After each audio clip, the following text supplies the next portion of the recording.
আজকে আমি আপনাদেরকে চিকেন মালাই কোফতা বানিয়ে দেখাবো। খুবই সহজভাবে কিভাবে আপনারা ঘরেই এরকমভাবে কোফতাটা বানিয়ে নিতে পারেন আর খুবই সফট আর ফ্লাফি হবে কোফতাটা। তো দেখুন কিভাবে বানাই। এখানে আমি বোনলেস চিকেন নিয়ে নিয়েছি 500 গ্রাম মতো।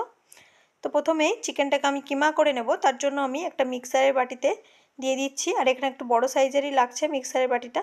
তার মধ্যে আমি চিকেনটা দিয়ে একটু গুঁড়ো মশলা দিয়ে দেবো, নুন, জিরে, লঙ্কা গুঁড়ো, গোলমরিচ গুঁড়ো আর আছে গরম মশলা। তো গুঁড়ো মশলাটা আমি এর মধ্যে দিয়ে দিলাম। তারপরে আমি দিয়ে দিচ্ছি একটু ধনেপাতা কুচি, দিয়ে দেবো একটা বড় সাইজের পেঁয়াজ। পেঁয়াজটাকে একটু বড় বড় সাইজ করে কুচি করে নিয়েছি। তার মধ্যে আমি দিয়ে দিচ্ছি একটু আদা, রসুন, দিয়ে দেবো এক টুকরো ব্রেড গ্রাম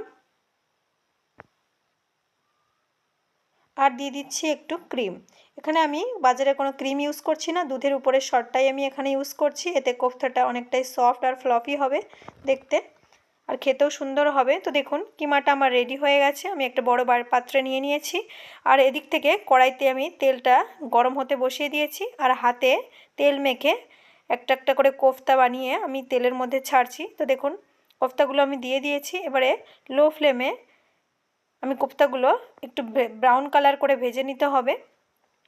তো উল্টে পাল্টে আমি কোফতাগুলো ভেজে নিচ্ছি। আর কোফতাগুলো বানানোর সময় অবশ্যই হাতে একটু তেল মেখে নেবেন, তাতে হাতে চিপকেও যাবে না আর সহজেই কোফতাগুলো বানাতেও পারবেন। তো দেখুন কোফতাগুলো আমার ভাজা হয়ে গেছে। আমি একটা প্লেটে ভেজে নামিয়ে নিয়েছি। আর এখানে কোফতার আকার আপনারা ছোটো বড়ো আপনাদের আন্দাজ অনুসারে করবেন। আমি একটু বড় বড় সাইজ করেই বানিয়েছি। এবারে দেখুন একটা কড়াই নিয়ে নিয়েছি, তাতে দিয়ে দিচ্ছি একটু সাদা তেল মানে সয়াবিনের তেল। এবারে দিয়ে দিচ্ছি একটা টমেটো,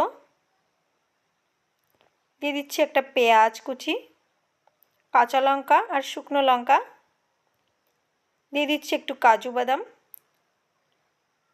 দিয়ে দিলাম রসুন আর একটু আদা কুচি, দিয়ে এটাকে একটু নাড়িয়ে চাড়িয়ে একটু হালকা লালচে কাঁচাটে গন্ধ যখন যাবে সেই অনুসারে ভাজতে হবে। এবার ঢাকা দিয়ে আমি একটু রেখে দিলাম যাতে মশলাগুলো একটু তাড়াতাড়ি ভাজা হয়ে যায়। তো দেখুন এবারে এটাকে একটা মিক্সিতে ঘুরিয়ে একটু পেস্ট বানিয়ে নেব।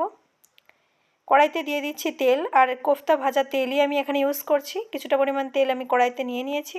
এর মধ্যে তারপরে জিরে ফোড়ন দিয়ে যে মশলাটা আমি এখন রেডি করলাম সেটাই আমি ঢেলে দিলাম, দিয়ে মশলাটা ভালো করে নাড়িয়ে চাড়িয়ে একটু ভেজে নিতে হবে। তো দেখুন মশলাটা আমার অনেকটাই ভাজা হয়ে গেছে। আবারও আমি একটু নাড়িয়ে নিচ্ছি যাতে নিচে থেকে ধরে না যায় মশলাটা। এবারে এর মধ্যে আমি টক দই ইউজ করছি। টক দইটা আমি আগে থেকেই বাটিতে ভালো করে ফেটিয়ে নিয়েছি।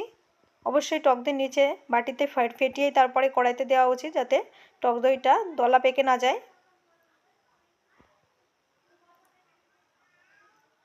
এবারে এর মধ্যে আমি দিয়ে দেব স্বাদ অনুসারে লবণ,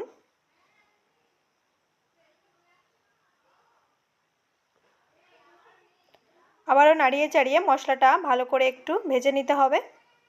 তো দেখুন তেলটা সেপারেট হয়ে গেছে, মানে আমার মশলাটা খুব ভালোভাবেই ভাজা হয়ে গেছে।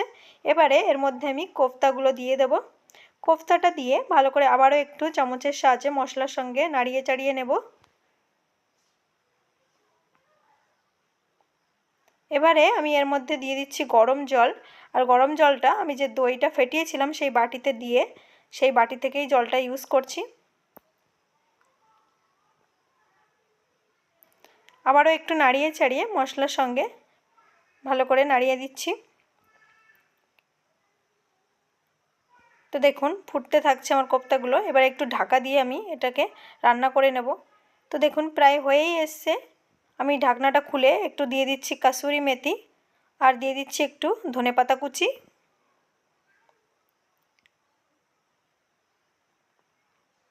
আবারও একটু নাড়িয়ে চাড়িয়ে নেব। তো প্রায় আমার কোফতাটা রেডি হয়ে গেছে। নামানোর আগে উপর থেকে আমি একটু দিয়ে দিচ্ছি ক্রিম।